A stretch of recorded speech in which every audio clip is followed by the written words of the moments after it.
కళ్యాణకట్ట అంటే దాని పేరు చవరశాల అని పెట్టారా? నీకు చీకటి పడ్డాక చేయించుకుంటావా, శుక్రవారం చేయించుకుంటావా, మంగళవారం చేయించుకుంటావా, ఏకాదశి నాడు చేయించుకుంటావా, ద్వాదశి నాడు చేయించుకుంటావా? అయితే క్షవరానికి అయితే నియమాలు. దాని పేరు చవరశాల అని పెట్టినప్పుడు నీకెందుకు ఈ నియమాలు? అది కళ్యాణకట్ట. కళ్యాణకట్ట అంటే ఏమిటి దాని ఉద్దేశం? అంటే భగవంతుడు శరీరంలో ఇన్నుండగా ఏమీ వద్దని ఈ వెంట్రుకలు పుచ్చుకోవడం ఏంటి? ఘంటసాల గారు అయితే అందమైనటువంటి మాట ఒకటి అన్నారు, మా సిగపాయ చేనుంది చిడుమడి చేసేవా నవ్యచిద్విలాస అన్నారు. ఇదేం సంతోషం అయ్యా, వెంట్రుకలు పీకేస్తుంటాం మేము వస్తే అన్నారు. ఎందుకు తలనీలాలు ఇచ్చేస్తూ ఉండడం? మనందరం వెంకటాచలం వెళ్ళి తలనీలాలు ఇస్తాం. ఒక కొడుకు తండ్రిని అడిగాడు అనుకోండి, నాన్నగారు ఎందుకండి తలనీలాలు ఇవ్వాలి, గోళ్ళు ఇవ్వకూడదా అని అడిగాడు అనుకోండి.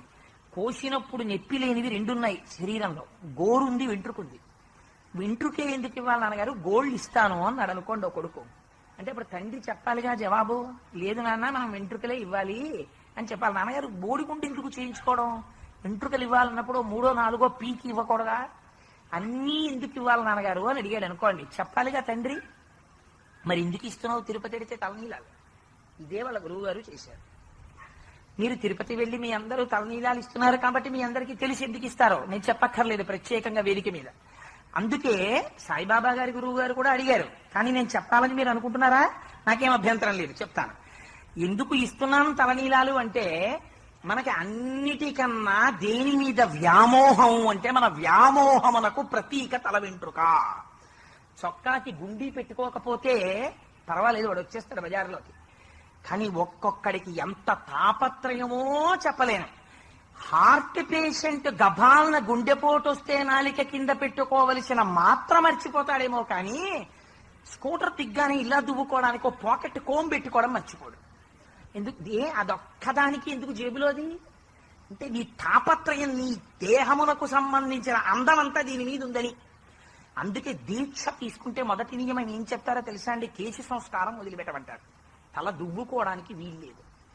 తల స్నానం చేసేసి విచ్చలవిడిగా జుట్టు పడిపోయి ఉండాలి. అంటే మరిచిపోయాడు, శరీరమునందు తాదాత్మ్యత లేదు, జుట్టు దువ్వుకోవాలన్న విషయం మరిచిపోయి ఉన్నాడు. ఎందుకు మరిచిపోయాడు అంటే, భగవంతుని యొక్క నిరంతర స్మరణ యందు జుట్టు దువ్వుకోవాలన్న విషయం కూడా జ్ఞాపకం రాలేదు. అందుకే దీక్షితుడు కనపడితే వెంటనే నమస్కారం చేస్తాడు, మరి దీక్షితుడండి అని. సరే, అందుచేత తలనీలాలు ఇచ్చేస్తున్నామంటే ఏమిటి గుర్తు? అహంకారమును విడిచిపెట్టేశాం. తల బుద్ధిస్తాం. ఈ తలని వంచడం చాలా కష్టం. ఇలా వంచడు. ఎందుకని వంచడు? నాకు తెలియకపోవడం ఏంటండి, నాకు అన్నీ తెలుసు, నేను పెద్ద మళ్ళీ వెళ్ళేదేమిటి ప్రసంగానికి, నేను వెళ్ళక్కర్లేదు, నేను ఇన్ని మాటలు పారాయణ చేశాను అనుకుంటున్నారు, నాకు అన్నీ తెలిసినవి వినక్కర్లేదంటాడు. అసలు వినడానికే రాడు వాడు. ఒకవేళ వచ్చాడు అనుకోండి, వాడు బాబా గారి దగ్గర ఇలా వంచి నమస్కారం చేయడు, ఇలాగే చేస్తాడు. ఆయన ఇలా అడుగుతారు. ఎందుకు అడుగుతారంటే, బుద్ధిస్థానమైనటువంటి శిరస్సుని వంచితే మీ అహంకారాన్ని వంగినట్టు.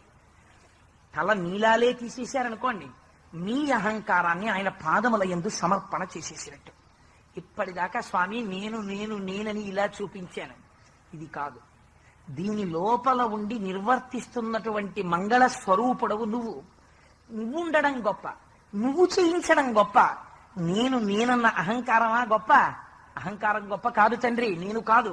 నేను నీ పాదదాసుడను, నేను నీ కింకరుడను, నీ సేవకుడను. ఇన్ని మాటలు నాకు చెప్పడం చేత కాదు. అందుకని నా అహంకార పరిత్యాగం చేసేశారనడానికి గుర్తుగా నా తల నీలాలు సమర్పించేస్తున్నాను.